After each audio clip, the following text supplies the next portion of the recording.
मैं सभी पत्रकार मित्रों का हृदयपूर्वक स्वागत करता हूं, अभिनंदन करता हूं। मित्रों, मैं अपने दिल की गहराई से आप सब लोगों का आभार ज्ञापित करना चाहता हूं, आप लोगों को धन्यवाद देना चाहता हूं कि जो तय समय किया था उससे लगभग 1-1.5 घंटा देरी से मैं आप लोगों के बीच में पहुंचा, लेकिन फिर भी आपने सदाशयता दिखाते हुए न केवल प्रतीक्षा की, अभी तो मुझे मेरी बात कहने का अवसर प्रदान किया। मैं दिल की गहराई से आपका अभिनंदन करता हूँ, आपका धन्यवाद ज्ञापित करता हूँ। मित्रों, राजस्थान में जिस तरह की सरकार चल रही है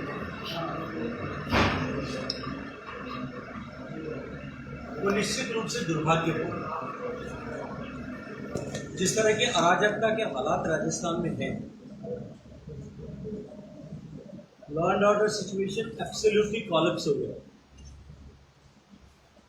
सरकार बनने के साथ ही जिस तरह का विग्रह सरकार में था, आपसी मतभेद सरकार में था, और पिछले 4.5 साल तक जिस तरह से किस्सा कुर्सी का चलता रहा, उसके चलते हुए सरकार की प्राथमिकता जो स्वच्छ स्वस्थ प्रशासन देने की होनी चाहिए, वो होने के बजाय सरकार की प्राथमिकता केवल और केवल कुर्सी बचाने की बनी हुई। और जब सरकारों की प्राथमिकताएं कुर्सी बचाना या कुर्सी पर बने रहना ही होती है, तब निश्चित ही इस तरह की परिस्थितियां बनना स्वाभाविक है।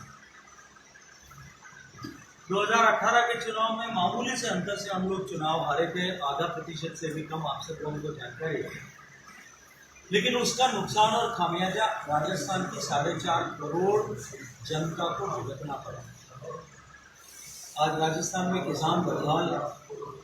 हजारों किसान आत्महत्या करने को मजबूर हुए और लगभग 20,000 किसान ऐसे जिनकी जमीन नीलाम होने वाली है, वो किसान आत्महत्या करने के कगार पर खड़े। 4.5 साल बीत जाने के बाद में आखिरी सत्र में गहलोत सरकार जमीन न नीलाम हो इसका असेंबली में बिल लेकर के आती है। जब सरकार बनने से पहले आपने और आपके नेताओं ने वादा किया था कि हम सत्ता में आने के साथ ही 10 दिन में कर्ज माफी करेंगे। अगर आपकी कर्ज माफी करने की हैसियत क्षमता नहीं थी और ये वादा खिलाफी ही करनी थी, तो कम से कम ये कानून तो आप 4.5 साल पहले बना सकते। ये इस बात का प्रदर्शित करती है कि सरकार की भावना किसानों के साथ नहीं। आज मैं देख रहा हूँ, मुझे 3 दिन लगभग पूर्वी राजस्थान में हुए। पूर्वी राजस्थान में जिस तरह से बम्पर बाजरे की फसल ले रहा है, पिछली बार भी इसी तरह की खेती हुई थी। देश का अधिकांश बाजरा जो है वो राजस्थान में पैदा होता है, लगभग 70% अकेला राजस्थान प्रोड्यूस करता है। आपकी जानकारी के लिए मित्रों बताना चाहता हूं कि माननीय मोदी जी की सरकार ने जो बाजरे की एमएसपी निर्धारित की है, वो आज गेहूं और चावल दोनों से ज्यादा है। हमारे पड़ोस में मध्य प्रदेश के किसान का बाजरा खरीदा गया, हरियाणा के किसान का बाजरा खरीदा गया, उत्तर प्रदेश में किसान का बाजरा योगी जी ने खरीदा, जो भी थोड़ा बहुत पैदा होता है, और सारा का सारा बाजरा एमएसपी पे खरीदा गया। आंध्र प्रदेश में बाजरा पैदा होता है, वहां भी एमएसपी पे बाजरा खरीदा गया। दुर्भाग्य सिर्फ राजस्थान के किसान के साथ था कि राजस्थान में ऐसी अराजक सरकार थी कि राजस्थान के किसान को 800 से 1,000 रुपए क्विंटल घाटे में अपने बाजरे को बेचना पड़ा। जहां 2200 और 50 रुपए में बाजरा हरियाणा में, उत्तर प्रदेश में, गुजरात में, मध्य प्रदेश में, आंध्र प्रदेश में खरीदा जा रहा है, राजस्थान का किसान 1200 रुपए में बेचने का मजबूर था। भारत सरकार के लिखित में देने के बावजूद भी इन्होंने प्रस्ताव भी भारत सरकार में नहीं दिया। आज किसान बिजली के लिए 8-8 आंसू रो रहा है। तो भगवान इंद्रदेव की कृपा हो गई तो 3 दिन में थोड़ी बरसात हो गई तो किसान को सांस आई, वरना सारी की सारी फसल चौपट होने के कगार पर। ये मुफ्त बिजली का दावा करने वाले लोग, 6 घंटे किसान को बिजली मिलनी चाहिए, 60 घंटे भी बिना 5 बार, 60 मिनट भी बिना 5 बार ट्रिप हुए बिजली नहीं मिलती।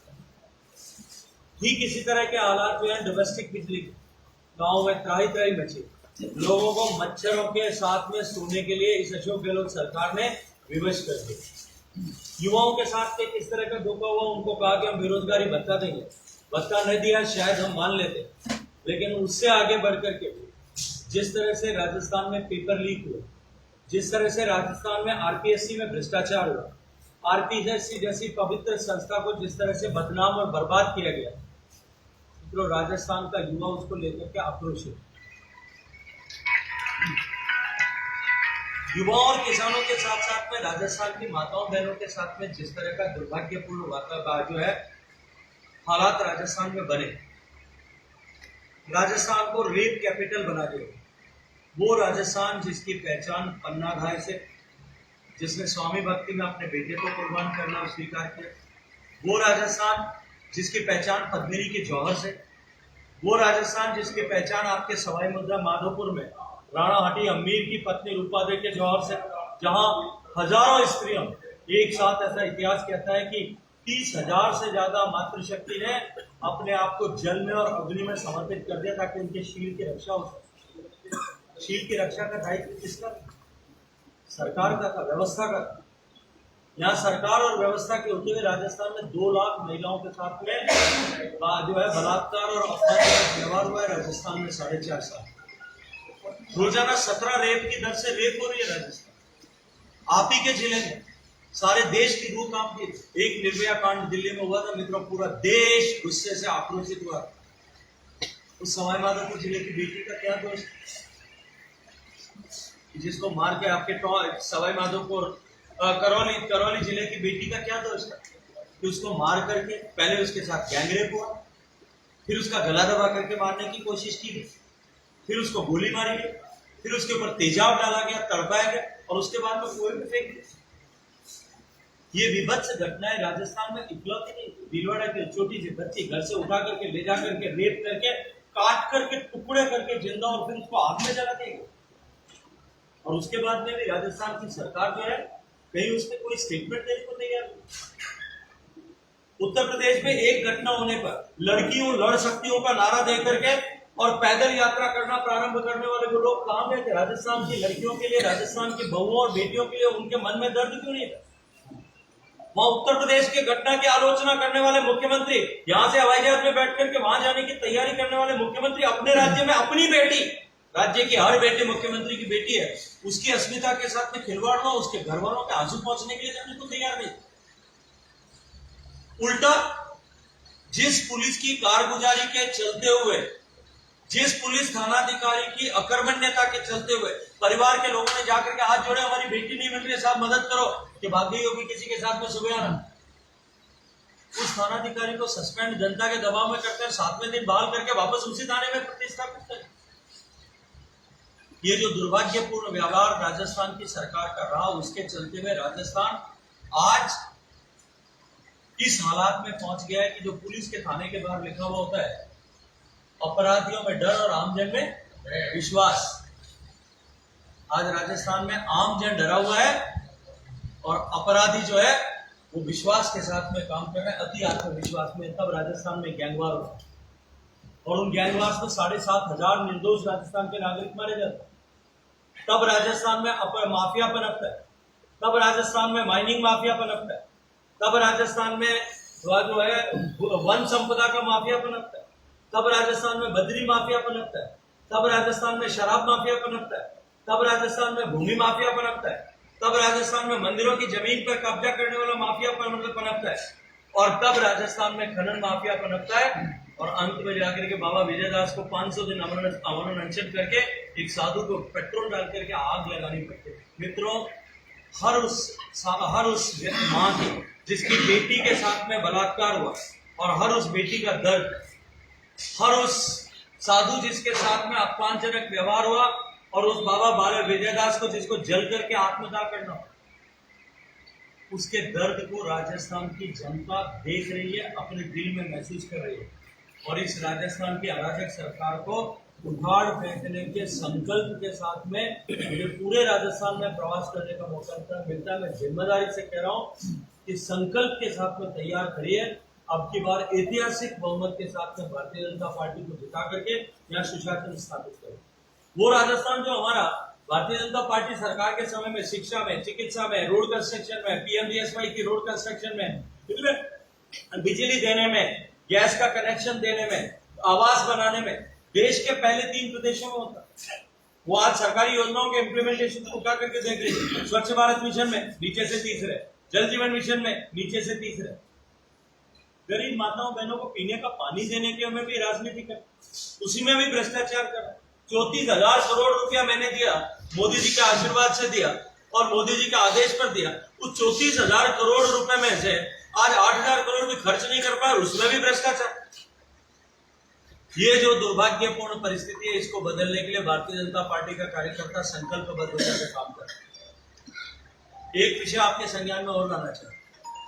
अभी मैं जब यहाँ आ रहा था, यहाँ कांग्रेस के माननीय विधायक आदरणीय रामकेश मीणा बुजुर्ग आदमी है, मुझे लगता है शायद गहलोत साहब के उनकी गहलोत साहब की दिव्य दृष्टि, जादू भरी दृष्टि उन पर पड़ जाए, इसके लिए बेचारा काला झंडा लेकर के रास्ते में कूद रहे।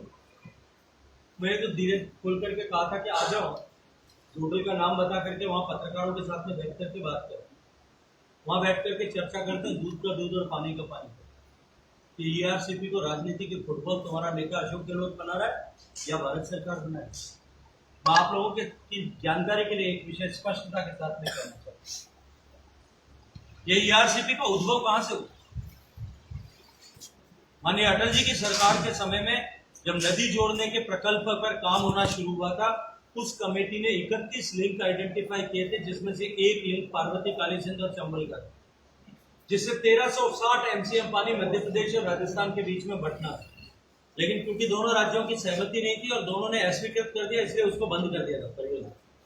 2016 में वसुंधरा जी ने ईआरसीपी की कल्पना की।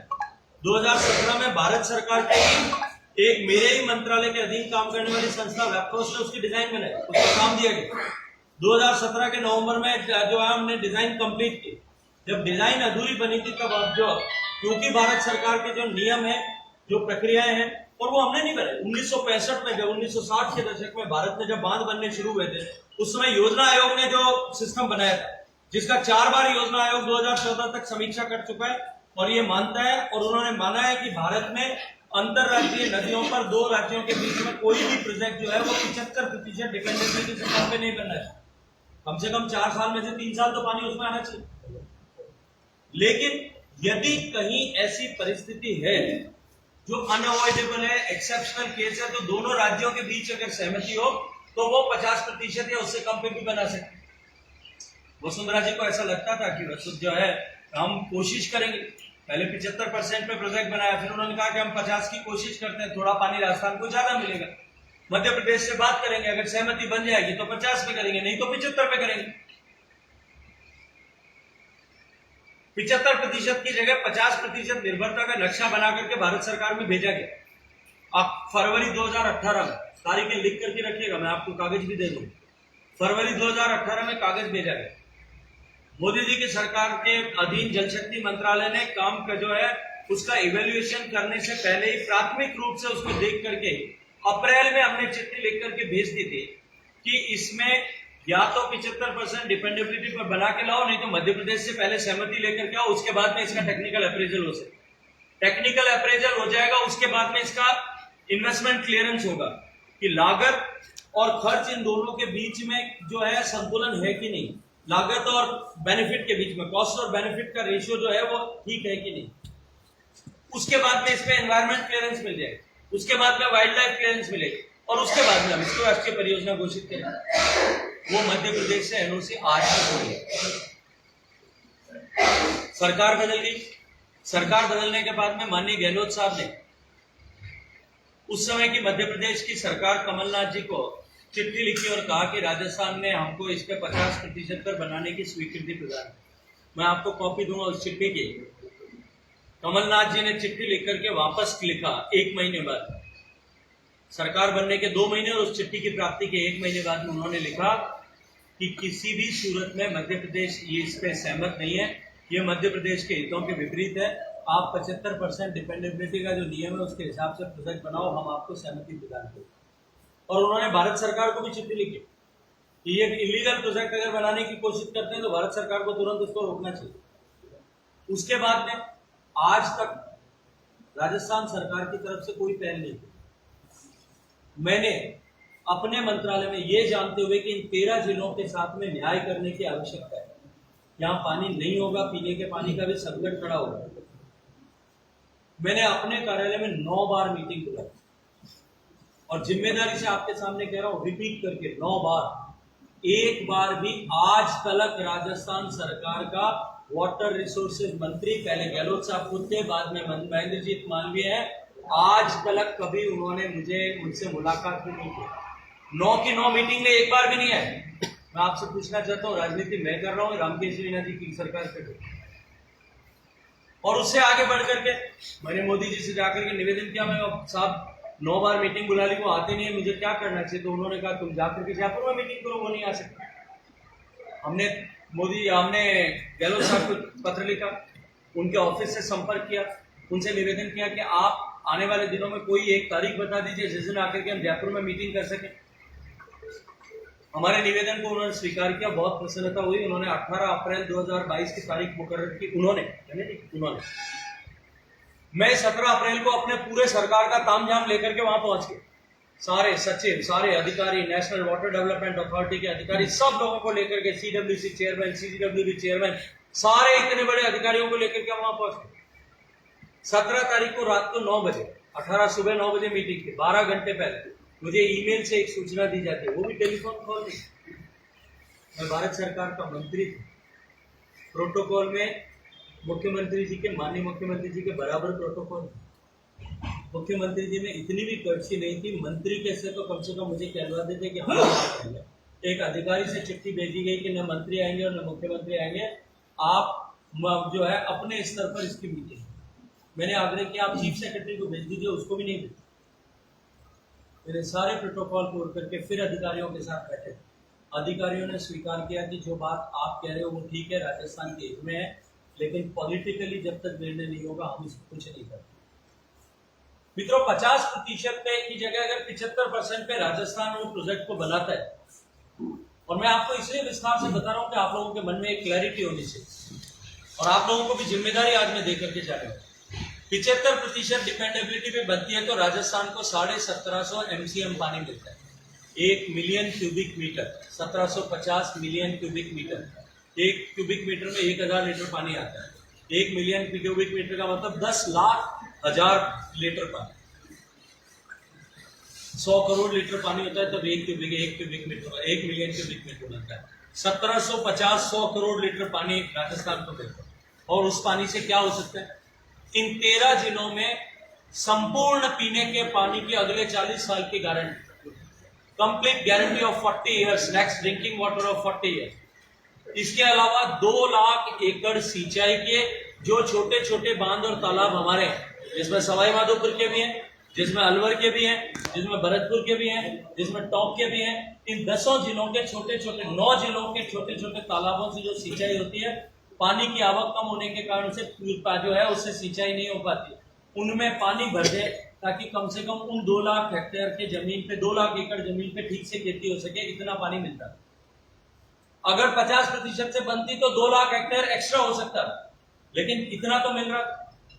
लागत आती है 40,000 करोड़ रुपए, और ये फॉर्मेलिटी अगर राजस्थान सरकार पूरी कर देती तो इसको राष्ट्रीय परियोजना का दर्जा दिया जा सकता था, और उस पर 60% खर्च भारत सरकार वहन करती है।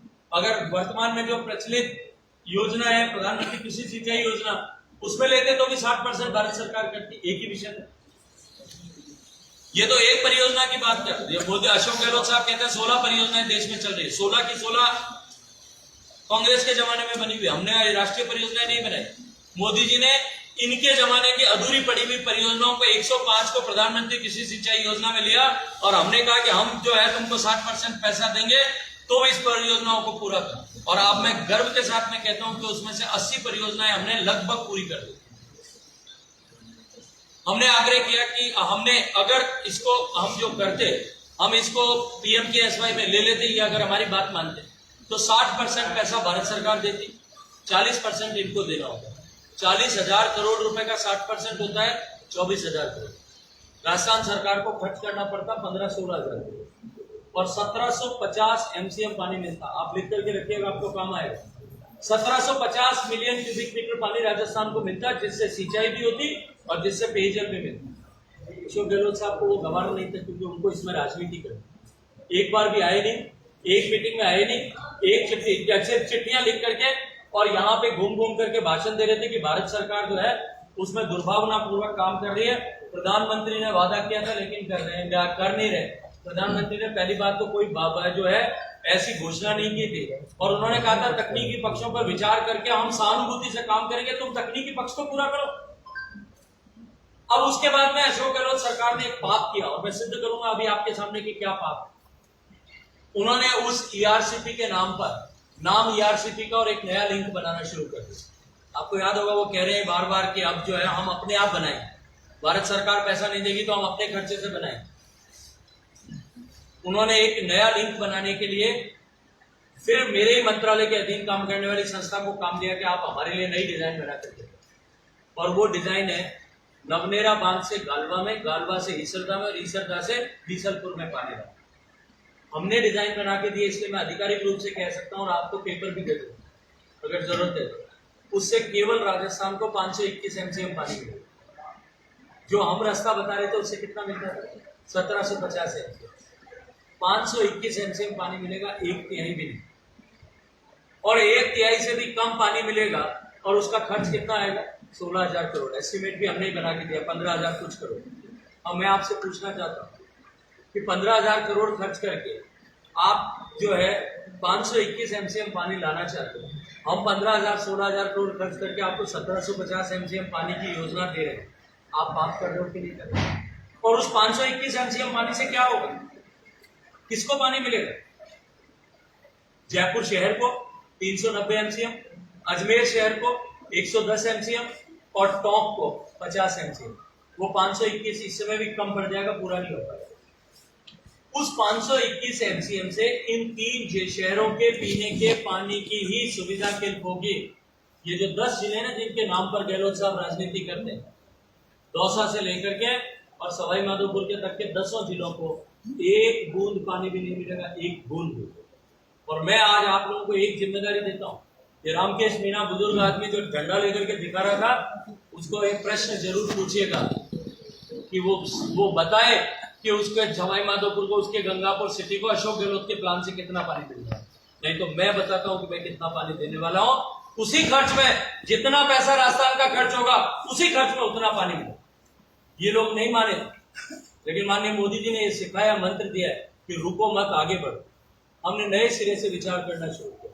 मध्य प्रदेश के अधिकारियों को बुलाया, राजस्थान के अधिकारियों को बुलाया, देश भर के हाइड्रोलॉजी के एक्सपर्ट्स को साथ में बिठाया। भारत सरकार की जो संस्था नदियों को जोड़ने के प्रकल्प पे काम करती है, नेशनल वाटर डेवलपमेंट अथॉरिटी, उसके अधिकारियों को बिठाया और हमने कहा कि पुरानी PKC और ERCP को जोड़ करके हम कोई नदी जोड़ने का प्रकल्प वापस खड़ा कर सकते हैं। हमने रात दिन मेहनत करके एक नई परियोजना बनाई, और वो थी कि हम पुरानी PKC और इस ERCP दोनों को जोड़ दें, और जोड़ करके हमने दोनों राज्यों के अधिकारियों के बीच में बिठा करके समन्वय स्थापित कर दिया। उसकी PFR बना दी कि राजस्थान को 2,500 MCM पानी मिल सके। अब 2,500 MCM पानी से क्या होता है? इन 13 जिलों की पीने के पानी की संपूर्ण गारंटी अगले 40 साल, और उसके अलावा जो पुराने यहाँ के छोटे छोटे बांध तालाबों का इरिगेशन है, उसका रिस्टोरेशन 2 लाख एकड़, 2 लाख बीघा का, 2 लाख एकड़ का, और उसके अलावा 5 लाख एकड़ नई सिंचाई की जमीन। 7 लाख एकड़ का मतलब होता है जो है लगभग स्टैंडर्ड बीघा से मैं देखूं तो लगभग 17.5 लाख बीघा जमीन खेती की सिंचाई के तहत आ जाएगी। और अगर उसका स्मार्ट इरिगेशन करेंगे तो हरियाणा जितना हिस्सा जो है ना, पूरा का पूरा पूर्वी राजस्थान, वो वैसा बन जाएगा। और उसमें खर्च कितना है? क्योंकि वो नदी जोड़ने की परियोजना है, और मध्य प्रदेश को उसमें 1/3 पानी मिलना है, 2/3 राजस्थान को 2,500 MCM मिलना है, तो मध्य प्रदेश के को भी मिलना है 1/3 पानी। मध्य प्रदेश के 5 जिलों को भी सिंचाई और पीने का पानी मिलना है। और ये 1700 जो पानी जो मैं आपको बता रहा हूं कि पीने का पानी जो 1700 MCM है, उसके अतिरिक्त क्योंकि मैंने माननीय मोदी जी के जल जीवन मिशन को पूरा करने के लिए चंबल से पानी लाने की परियोजना 6,000 करोड़ रुपए की इनकी भी समय स्वीकृत की, 4,000 करोड़ रुपए की इनकी भी स्वीकृत कर दी, इन 13 जिलों में सबकी कर दी। तो वो जो बचने वाला पानी है लगभग 1,000 एमसीएम 1,500 एमसीएम, उससे 2 लाख एकड़ और सिंचाई होगी, 2 लाख हेक्टेयर और सिंचाई होगी उसके माध्यम से। वो 10 लाख बीघा एक्स्ट्रा जुड़ेगा और उसमें मध्य प्रदेश को भी लाभ होगा। और उसका खर्च कितना होगा? 40,000 करोड़। उस 40,000 करोड़ में से क्योंकि नदी जोड़ने की परियोजना में 90% ग्रांट भारत सरकार देती है, तो राजस्थान सरकार को, प्रदेश की सरकार को कितना खर्च करना पड़ेगा? 4,000 करोड़। उसमें 1/3 हिस्सा मध्य प्रदेश का है, तो 1,600 करोड़ मध्य प्रदेश खर्च करेगा, 2,400 करोड़ हमारे हिस्से में आएगा। उसमें से भी 1,700 करोड़ राजस्थान सरकार ऑलरेडी जो है नवनेरा बांध पे खर्च कर चुकी है, इसका वो माइनस हो जाएगा, तो कितने पैसे बचेंगे? 700 करोड़। 700 करोड़ में 2,461 एमसीएम 2,500 एमसीएम पानी मिलता है, और ये 15,000 करोड़ रुपए खर्च करके और 500 एमसीएम पानी लाना चाहते हैं। इस रामकेश मीणा को मुझे काला झंडा दिखाना चाहिए, यहाँ की जनता को दिखाना चाहिए, या इसको मुझे दिखाना चाहिए? पाप कौन कर रहा है? मैं आप लोगों को कहना चाहता हूँ, ये 15,000 करोड़ रुपए कहां से लाएंगे? आपकी जानकारी में आया है कि नहीं है? इन्होंने कहा कि हम इरिगेशन की संपत्ति बेचेंगे, हम सरकार के जो है संपत्तियां बेचेंगे, संपत्ति बेच करके पैसा इकट्ठा करके नहर बनाएंगे। संपत्ति बेचने के लिए इन्होंने कॉर्पोरेशन भी बना दिया है, क्योंकि पैसे इकट्ठा करके चुनाव लड़ना है। मैं आज आप लोग, क्योंकि लोकतंत्र के प्रहरी होने के नाते आपकी भी जिम्मेदारी है कि सच का आईना जो है सरकार को भी दिखाएं और जनता को भी दिखाएं। जनता को जागृत करने की जिम्मेदारी विपक्ष के नाते मेरी है, उतनी जिम्मेदारी आपकी भी है। मैं आपको जिम्मेदारी देता हूं और कागज देकर के आपको जिम्मेदारी देता हूं। इन कांग्रेस के नेताओं को प्रश्न पूछिए कि तुम पाप क्यों कर रहे हो, इन 10 जिलों के साथ में पाप क्यों कर रहे हो जिनको एक बूंद भी पानी नहीं मिलने वाला। यहां आंदोलन खड़ा करा करके यहां इस तरह की राजनीति करके आप पाप करना चाहते हो। मैं आप लोगों को यह जिम्मेदारी देकर के मेरी बात समाप्त करता हूं। आप लोगों का बहुत सारा धन्यवाद। एक मंत्री महोदय, एक गंगापुर श्री के यात्री थे, 24 यात्री घायल हुए हैं, उनके लिए क्या? देखिए, विषय मेरे संज्ञान में मुझे सुबह इस बात की जानकारी दी गई थी। मैंने गृह मंत्रालय से भी बात की, विदेश मंत्रालय से भी बात की। रात को 1:30 बजे करीब एक्सीडेंट हुआ था। उस एक्सीडेंट में दुर्भाग्य से गंगापुर के 6 जो हैं लोग मारे गए हैं। उनको तत्काल सहायता पहुंचे इसकी व्यवस्था की। सारे लोग अस्पताल में भर्ती हैं। सरकार का तंत्र, एम्बेसी पूरी तरह से उसके ऊपर ध्यान दिए हुए हैं। दिवंगत लोगों के पार्थिव शरीर यहाँ लाए जा सके और घायलों को प्राथमिक उपचार और स्टेबल होने के बाद में वापस यहाँ तक पहुँचाया जा सके, इसकी सारी व्यवस्थाओं को हम व्यक्तिगत रूप से देख रहे हैं। मेरी सारी संवेदनाएं सब परिजनों के साथ में, और ईश्वर से प्रार्थना करता हूँ कि भगवान महादेव दिवंगत लोगों को की आत्मा को अपने श्री चरणों में स्थान दे, और जो घायल हुए उनको शीघ्र स्वास्थ्य जो है वो प्रदान करे। सब संवेदनाओं में, सबकी संवेदनाओं में हम भारतीय जनता पार्टी परिवार के सभी लोग सम्मिलित हैं। सांसद सवाई माधोपुर टॉप मेरे साथ में बैठे हैं, सांसद करौली और धौलपुर मेरे साथ में बैठे हैं। भारतीय जनता पार्टी के माननीय जिलाध्यक्ष जी हैं, भारतीय जनता पार्टी के वरिष्ठ नेता आदरणीय हेमराज जी, आदरणीय मान सिंह साहब और भारतीय जनता पार्टी के सारे वरिष्ठ नेता, हम सब लोग इस दुख की घड़ी में उन परिजनों के साथ हैं। 2018 में जो है पूर्वी राजस्थान में भाजपा लगभग सारी सीटों पर चुनाव हुई, और अभी जो गहलोत सरकार काफी महंगाई राहत के उन्होंने लगाए हैं, काफी सारी घोषणाएं और लुभावने वादे और जो स्कीमों के जरिए जनता को बांटा जा रहा है। ऐसे में बीजेपी की क्या स्ट्रेटेजी रहेगी जो 2023 में वो वापसी करे? मैं आपसे एक व्यक्तिगत प्रश्न पूछता हूँ, आप पत्रकारिता में कब से, कितने साल में? 2013 के अखबार एक बार, आज कितनी तारीख है ना, अगस्त का महीना चल रहा है, जून जुलाई अगस्त सितंबर अक्टूबर के 2013 के अखबार उठा करके देखे, और अगर उस समय के टीवी चैनल्स के कहीं स्लाइसेस मिल जाए तो वो भी देखे। इससे ज्यादा घोषणाएं की गई, इससे बड़े बड़े वादे किए गए, इससे बड़े बड़े अखबार में एडवर्टीजमेंट छपवाए गए, अपने आप को मुख्यमंत्री नंबर 1 देश में घोषित कराए गए। लेकिन निर्णय क्या हुआ? 21 सीट पर सिमट गए। ऐसे घोषणाएं करने की आवश्यकता किसको पड़ती है जो 4.5 साल तक डिलीवरी करने में फेल हो जाती है? जनता ने इस फेल सरकार को नकारने का मानस बना लिया है।